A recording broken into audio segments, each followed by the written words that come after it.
Well, here I am again because I realized I was just staring at the ceiling and I was imagining this guy who talks about the Jews in Hollywood not using their platform to explain how rich our culture is.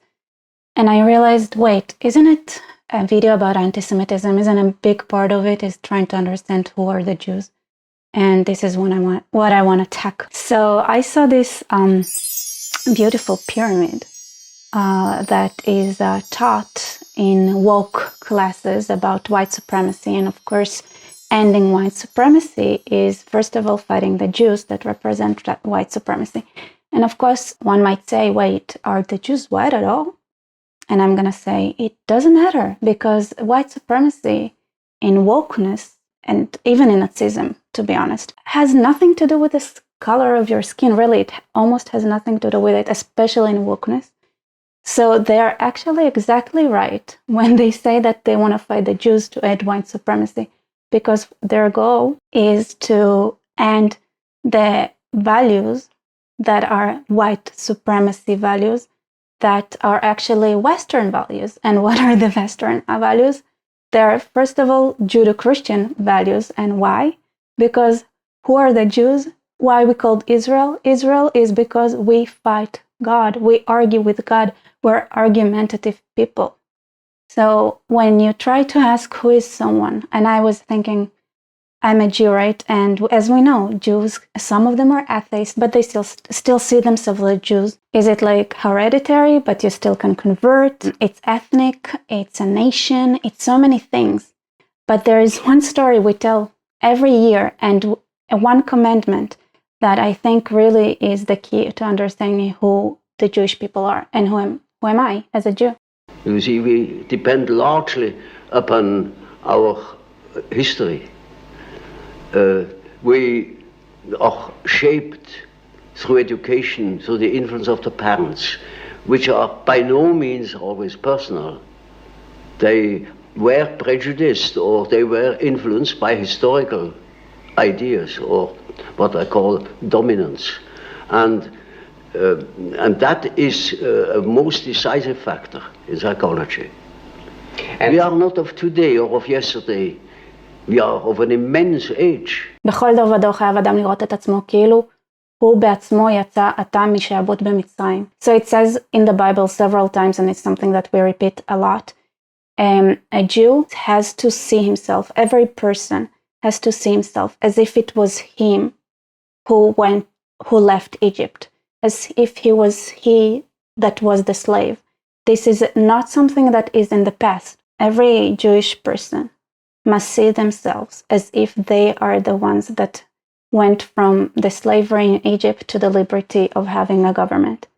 And to be honest, some Israeli Jews in current day did leave Egypt and came here, so they have it in living memory as well. But it's very important. Why? Because the stories that we tell ourselves, that's who we are. And what is the story a Jewish person tells themselves? Well, we left Egypt, and we have to remember we were slaves. And what does it mean? That we were slaves, and that means we understand that it was us yesterday, and it might be us again tomorrow, and therefore there is inequality in front of the law. So every person has to get the same judgment in the court, no matter who they are. This is one. Two, we wandered in the desert for 40 years. Why? Because just because we left Egypt doesn't mean we stopped being slaves.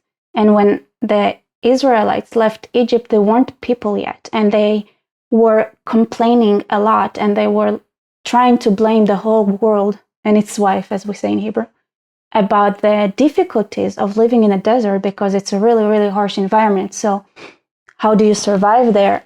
And because it's a harsh environment, every person has to contribute to survive. And this is a lesson that they had to learn, because when you're a slave, you're getting taken care of. But as a free person, you are responsible. You have personal responsibility. So no leader in the world can turn the desert into a forest, but you can plant a tree, and it's very different. You can bring water, you can dig, There are so many things that you can do as a person. So until the Israelites did not learn that they are responsible to their own fate, they weren't allowed to enter Israel. Third thing that is really important, there is a real resistance in our stories to kings, to the concept of someone that is on a higher level, because we were all slaves in Egypt together, right? So the person that is nominated to be the king, he was a slave just as much as I was. So what we see is that every leader in the Bible and later in our history is criticized as they're leading. And what does it teach us? The freedom of speech, the high value of the freedom of speech. You cannot shut the Jewish people. They are very stubborn, they are argumentative, and there is nobody that is exempt for getting criticized. So what is the Jewish story? We were slaves. We wandered in the desert. We got our own government. And this is why I can say, for example, just from reading the Bible, that yes, maybe David was a great king, but he was obviously also a narcissist. And maybe Solomon was the smartest man alive, but he was extremely greedy. And it was criticized. And it's known that it was criticized. And that's so important. And same with Moses, right? He was a great leader, but he had his faults, including trying to avoid and run away from the task that God has given him. So there is no person that is above criticism. And this is what we learn just from our story. That's who we are. So yes, you can guess right now, right? So why you have to fight the Jews when you're trying to fight white supremacy, when you're trying to fight the West? Because Jews represent that in our unconsciousness. And everybody knows that because we all heard, everybody from the Abrahamic religion learned about the Israelite story, about how they left Egypt. And even if it's subconscious, I think we all collectively understand that the Jews are a symbol to Western society because this is what they brought. They brought those principles that define them. And if you want to fight the West, you have to fight the Jews. So they're exactly right when they say that if they want to end white supremacy, they have to end the Jews. Because this is the story of the Jews. And as long as the Jews are alive, you would have someone that criticizes you. You would have someone that, if they're genuine about their, identity as an Israelite or a Jew, they would fight for equality in front of the law.